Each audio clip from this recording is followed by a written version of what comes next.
안녕하세요. 아이와의 여행을 즐기는 투디글입니다. 아직 이른 여름이지만 저희는 푸른 바다를 보러 강원도 양양에 다녀왔어요. 매 순간이 아름다웠던 1박 2일의 여행 함께 하실래요?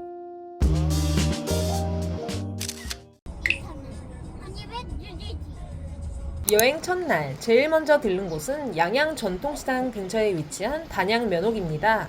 이곳은 일제강점기 시대를 시작으로 100년 가까이의 역사를 가지고 있는 막국수 집입니다. 이거는 물막국수, 새비빔 막국수, 이거는 물사리. 나 이래 됐었나 봐. 전체적으로 슴슴한 맛이었지만 왜인지 자꾸만 들어가는 막국수에 맛집이 맞구나 하고 생각했답니다.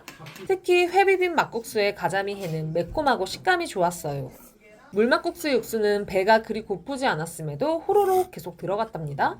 주차는 도보 5분 거리인 양양 전통시장 공영 주차장에 하였고 이곳에 들른 김에 전통시장까지 함께 구경하시면 참 좋을 것 같아요. 저희는 하조대 커피에 커피를 마시러 왔습니다. 입구에서부터 포토존 가득한 공간이 개성 넘쳤던 하조대 커피. 하조대 해수욕장 근처에 있지만 매장 2층으로 가야만 바다가 보여요. 마치 캠핑 온 듯한 기분을 주었던 야외 테라스에 자리하고 시그니처 메뉴인 하조대 커피 주문했어요. 엑설런트 아이스크림 1개가 통으로 들어간 커피 메뉴였고요. 제가 딱 생각했던 진하고 고소하고 달달구리한 커피 맛이었답니다. 하조대 해수욕장 근처에서 맛있는 커피 찾으신다면 추천하고 갈게요. 이제 다음 코스로 이동해 볼게요. 하조대 커피에서 차로 2분 거리인 하조대 전망대입니다. 주차는 하조대 전망대 입구 초입에 하였고 지금 시간은 1시 10분이고 전망대까지 몇 분 걸리나 제가 시간을 재보도록 하겠습니다. 전망대까지는 나무 계단을 따라 올라가니 1분 정도 걸렸어요. 전망대에서 바라보는 광경 좀 보세요. 저 멀리 동해 바다가 한눈에 보여요.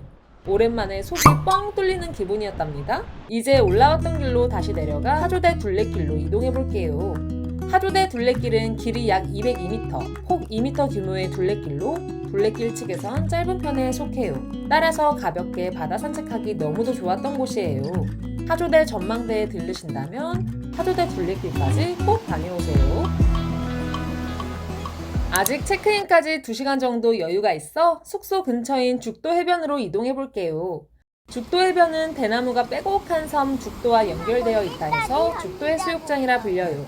또한 수심이 낮고 경사가 완만하여 어린이가 있는 가족 여행지로 제격이에요. 서핑의 메카인 만큼 많은 서퍼분들께서 서핑을 즐기고 있었답니다. 저희는 죽도 해변을 바라볼 수 있는 알로하 웨이브에 들러 간단하게 유기를 했어요. 하이볼이랑 맥주. 치얼스. 하이볼 산미고일 치즈나초 주문했어요. 바닷바람과 파도 소리를 배경 삼아 맛있게 배를 채우고 강원도 양양에서 지낼 숙소로 이동해 볼게요. 오늘의 우리 숙소는 여기입니다. 701호로 가보겠습니다. 오늘의 숙소는 서퍼리조트 JD 양양이고 저희가 지낼 방은 701호 디럭스 패밀리 트윈입니다. 침대는 더블 하나 싱글 둘로 방이 하나 나뉘어져 있는 대략 12평의 구조입니다. 올해 새롭게 생긴 곳이라 전반적인 시설들이 깨끗했어요. 그리고 24시간 내내 바다를 바라볼 수 있는 곳이라 이곳을 선택했답니다. 취사는 안 되지만 커피포트 전자레인지가 구비되어 있어 간단하게 요기할 수 있고 식기류는 따로 없으니 필요하시다면 미리 챙겨오세요. 저희가 묵은 리조트는 죽도 해변과 인구 해변 중앙에 위치해 있는데요. 이번에는 인구 해변으로 이동해 볼게요. 주변이 한창 개발 중이라 공사장들이 있었지만 백사장이 넓고 조용한 편이라 아이와 놀기 좋았어요. 바닷물에 발도 담그고 한참을 아이와 모래놀이하며 시간을 보냈답니다. 인구해변 근처로는 요즘 젊은이들의 성지인 양리단길이 있어요. 이국적인 분위기로 밤낮 인기가 좋은 곳이라 합니다. 저희도 양리단길에서 저녁을 먹기로 했어요. 어슬렁어슬렁 거리다 들어간 곳은 어촌회관입니다. 저희는 세트 일과 만두 그리고 동해소주와 하이볼 주문했어요. LA 해물찜은 조리가 다 된 상태로 나왔고 살짝 매콤한 편이었어요.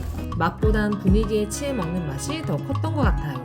이렇게 저녁까지 마무리하고 숙소에서 노을을 바라보며 후식도 먹고 여행 첫째 날이 지나갑니다.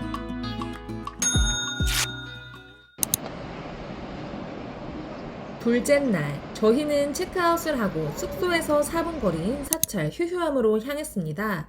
일상의 번뇌를 내려놓고 쉬고 또 쉬라는 의미에서 지어진 휴휴함은 양양에 들리신다면 꼭 들려야 하는 곳인데요.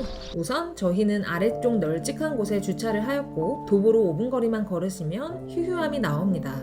절 내부에는 화장실이 없어 급하신 분들은 절 바깥의 공중 화장실을 이용하셔야 해요. 휴휴함은 바닷가에 닿은 절로 멋진 경관을 자랑하기 때문에 관광객들에게 많은 사랑을 받는 곳이라 해요.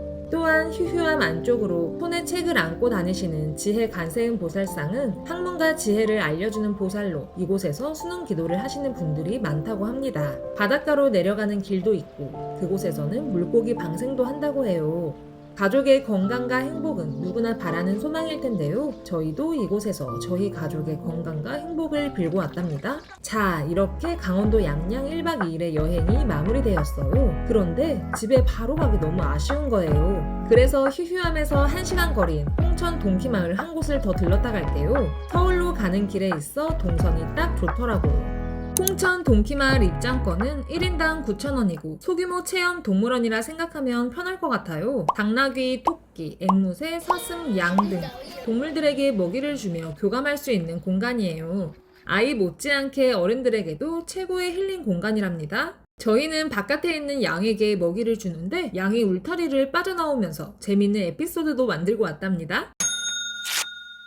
이렇게 뚜디누리의 강원도 양양 1박 2일의 여행이 마무리되었어요. 인생에서 가장 소중한 가족과의 여행은 언제나 뜻깊은데요. 가정의 달이었던 5월, 가족들과 소중한 시간 보내시길 바라며 영상 마무리하겠습니다. 오늘도 저희와 함께한 여행이 괜찮으셨다면 좋아요와 구독으로 앞으로의 여행도 응원해주시면 감사하겠습니다. 그럼 오늘도 시청해주셔서 감사합니다.